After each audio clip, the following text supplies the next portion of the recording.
मंडळी, लोकसभा निवडणुकीत पूर्व विदर्भामध्ये महाविकास आघाडीनं महायुतीला जबरदस्त धोबीपछाड दिला होता. त्यातही या भागात मिळालेलं यश हे काँग्रेसचा आत्मविश्वास वाढवणारं ठरलंय. त्यामुळे येत्या विधानसभा निवडणुकीत या भागातून अधिकाधिक जागा जिंकण्याची रणनीती काँग्रेसनं आखली आहे. पूर्व विदर्भातील गडचिरोली जिल्ह्याचा विचार करता तिथं काँग्रेसनं भाजपला लोकसभेवेळी सपशेल धूळ चारली. त्या पार्श्वभूमीवर विदर्भातील गडचिरोली जिल्ह्यातील आरमोरी, गडचिरोली आणि अहेरी या 3 मतदारसंघाची राजकीय परिस्थिती काय आहे आणि कोण होऊ शकतात तिथले पुढील आमदार, त्याचाच घेतलेला हा सविस्तर आढावा. नमस्कार, मी प्रथमेश आणि तुम्हाला तर माहिती आहे आपला विषय असणार. म्हणजे गडचिरोली जिल्ह्यातील विधानसभा मतदारसंघातील सध्याची परिस्थिती पाहण्यापूर्वी येथील मतदारसंघाची रचना आणि इतिहासाचा थोडक्यात आढावा घेऊया. पूर्व विदर्भातील गडचिरोली जिल्ह्यात विधानसभेचे आरमोरी, गडचिरोली आणि अहेरी असे 3 मतदारसंघ आहेत.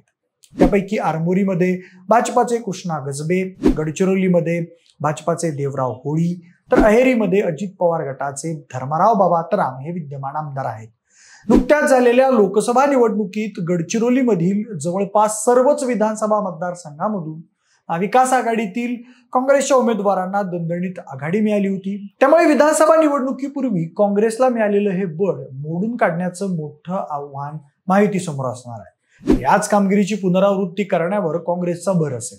दरम्यान विधानसभा मतदारसंघांचा क्रमवार आढावा घेताना आपण गडचिरोली जिल्ह्यातील एक मतदारसंघांवर नजर टाकूया. गडचिरोलीमधील पहिला विधानसभा मतदारसंघ आहे तो म्हणजे आरमोरी. अनुसूचित जातींसाठी आरक्षित असलेल्या आरमोरी विधानसभा मतदारसंघात भाजपाचे कृष्णा गजबे हे विद्यमान आमदार आहेत.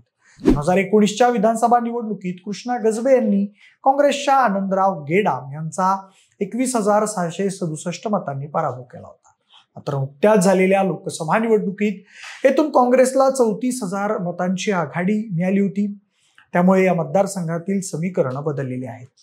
आरमोरीमध्ये भाजपाकडून कृष्णा गजबे हेच दावेदार आहेत, तर महाविकास आघाडीमध्ये काँग्रेसकडून माजी आमदार आनंदराव गेडाम, रामदास मसराम, शिलू चिमुरकर हे दावेदार आहेत. तसेच ठाकरे गटाकडून अविनाश गेडाम आणि माजी आमदार रामकृष्ण मडावी हे दावेदार आहेत. एकंदरीत परिस्थिती पाहता महाविकास आघाडीमध्ये ही जागा काँग्रेसलाच मिळण्याची शक्यता आहे. तसेच सद्यस्थितीत येथे काँग्रेसचं पारडं जड आहे. गडचिरोली जिल्ह्यातील दुसरा विधानसभा मतदारसंघ आहे तो म्हणजे गडचिरोली. गडचिरोली विधानसभा मतदारसंघात भाजपाचे देवराव होळी हे विद्यमान आमदार आहेत. देवराव होळी यांनी 2019च्या विधानसभा निवडणुकीत काँग्रेसच्या चंदा कोदवते याचा 35,341 मतांनी पराभव केला होता. मात्र नुकत्याच झालेल्या लोकसभा निवडणुकीत गडचिरोली विधानसभा क्षेत्रामधून काँग्रेसला 22,000 मतांची मोठी आघाडी मिळाली होती. त्यामुळे या मतदारसंघातही भाजपाची वाटचाल अवघड झालेली आहे. गडचिरोलीमध्ये भाजपाकडून विद्यमान आमदार देवराव होळी यांच्यासह माजी खासदार अशोक नेते आणि नामदेव उसंडी हे इच्छुक आहेत. तर काँग्रेसकडून विश्वजित कोवासे, मनोहर पोरेटी, सोनल कोवे हे इच्छुक आहेत. गडचिरोली जिल्ह्यातील तिसरा विधानसभा मतदारसंघ आहे तो म्हणजे अहेरी. अहेरीमध्ये धर्माराव बाबा अत्राम हे विद्यमान आमदार आहेत. ते सध्या अजित पवार गटात आहेत. धर्माराव बाबा अत्राम यांनी 2019च्या विधानसभा निवडणुकीत भाजपाच्या अमरीशराजे अत्राम यांचा 15,458 मतांनी पराभव केला होता. मात्र नुकत्याच झालेल्या लोकसभा निवडणुकीत येथे महाविकास आघाडीच्या उमेदवाराला 12,000 मतांची आघाडी मिळाली होती. त्यामुळे येथेही महायुतीसमोर आव्हान उभं राहिलेलं आहे. दरम्यान अहेरीमध्ये वडील विरुद्ध मुलगी अशी लढत होण्याची चिन्ह आहेत. महायुतीकडून या जागेवर अजित पवार गटाचे धर्माराव बाबा अत्राम हे लढणार आहेत. तर महाविकास आघाडीकडून शरद पवार गटाने धर्माराव बाबा अत्राम यांच्या विरोधात त्यांच्या कन्या भाग्यश्री अत्राम या निवडणूक लढणार हे आता स्पष्ट झालं आहे. तर मागच्या वेळी भाजपाकडून लढलेले अमरीशराजे अत्राम हे इथून अपक्ष निवडणूक लढतील अशी शक्यता आहे. त्यामुळे येथील लढत अत्राम कुटुंबामध्येच रंगणार आहे.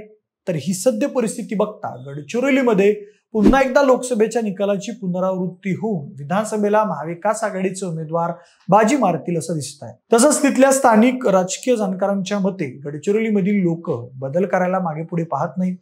नक्षलीय जिल्हा अशी जिल्ह्याची वादग्रस्त ओळख खोडून काढण्यासाठी तिथला सुजाण नागरिक राजकारणात चांगला इंटरेस्ट दाखवतोय आणि विकासाबद्दल मतं मांडून जिल्ह्यात आशादायी चित्र निर्माण करण्याचा प्रयत्न करतोय. त्यांची त्यांच्या हक्क अधिकारांबद्दलची समज तसंच त्यांची राजकीय समज सुद्धा समृद्ध होत आहे. याचेही परिणाम विधानसभा निवडणुकीवर येत्या काळात दिसून येतील. पण तुमचं याबद्दल काय मत आहे? येणाऱ्या काळात कोण असतील गडचिरोली जिल्ह्यातील पुढील आमदार? तुमची मतं आम्हाला कमेंट करून नक्की सांगा. जर हा व्हिडिओ आवडला असेल तर लाईक आणि शेअर करा. सोबतच आपल्या विशेष भारी या युट्यूब चॅनलला देखील सबस्क्राईब करायला विसरू नका. धन्यवाद.